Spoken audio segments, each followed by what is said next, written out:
どうもブラックダイヤモンドのルナです。今回は私のバッグの中身の紹介をしていきます。バッグ使ってるのがビトンのやつで、結構普段から荷物多いので結構大きめのやつを使っています。で本当にあんまりこっちにはあんまり必要なものとか、必要なもの入ってないって言ったら、普通に財布とか入ってるんですけど、普通に財布とかウェットティッシュとか、あと漫画とか化粧落としとか、そんな感じ。あと充電器とかが普通に必要なものが入ってます。あと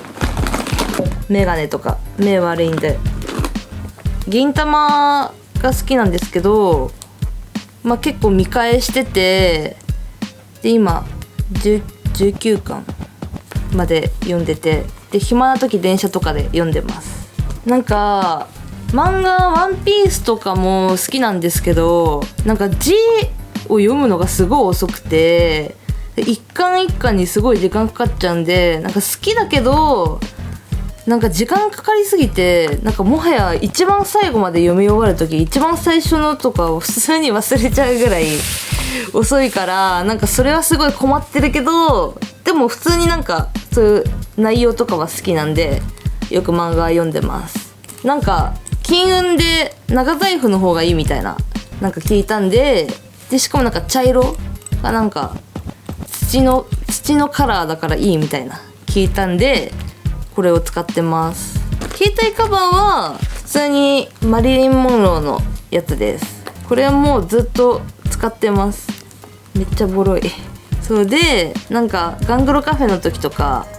普通にあんまり荷物持てないんで、いつでもパッて鏡見れるように携帯にいつも鏡ついていて、でこのグルーミーの紫のやつはガングロカフェの店長からみんなでお揃いでいただきました。こういうデザインが好きで、こういうかっこいい感じの、それでずっと使ってます。でこっちのユニコーンの可愛いんですよ、カラフルで毛が。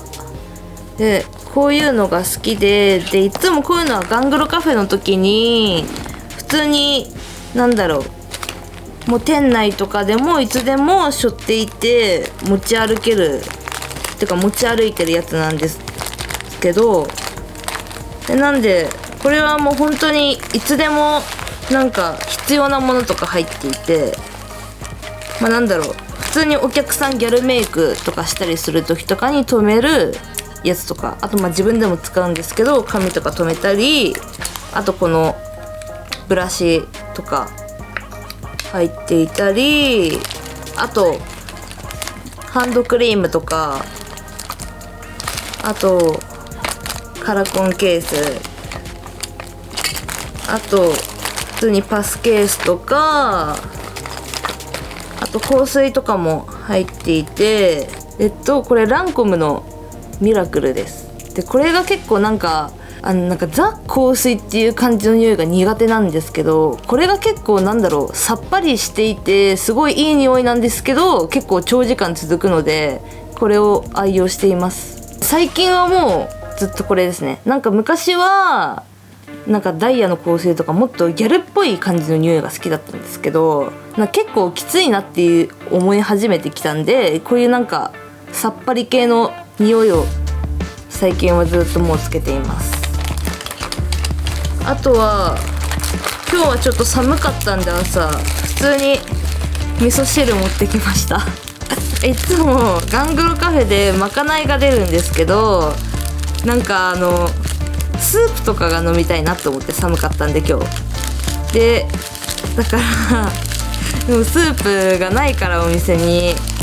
でしかもお店が混んでたりすると買いに行く時間とかもなかったりするんで、急いで家から持ってきました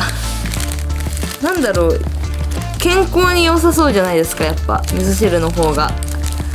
だから結構お酒とかも飲むので、やっぱ味噌汁の方がいいかなって思って、体的にお味噌汁いっぱい持ってきました。でもいつもは入ってないです。いつもじゃないです。今日たまたま味噌汁が入っていました。であとこのバナナも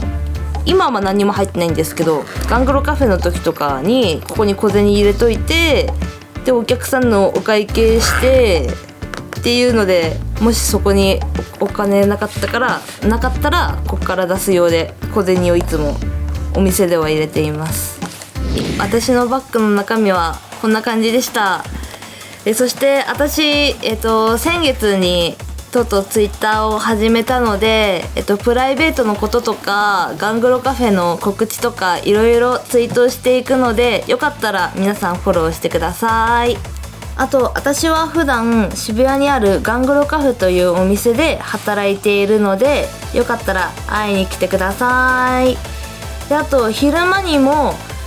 ガングロツアーズという観光客の方と一緒に渋谷を観光することもやっているので、よかったら公式サイトチェックしてください。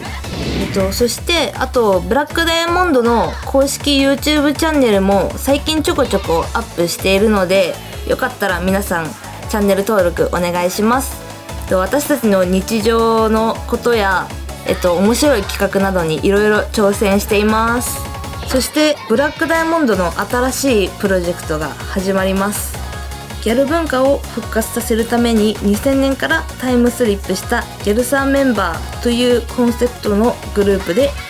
ブラックダイヤモンド from2000 という名前で活動します。オリジナル曲をリリースしたり、ライブを開催してパラパラ踊ったり、ショートドラマを制作したり、漫画化されたりといろいろ計画中なので、ぜひお楽しみに。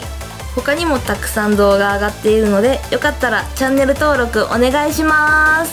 バイバーイ。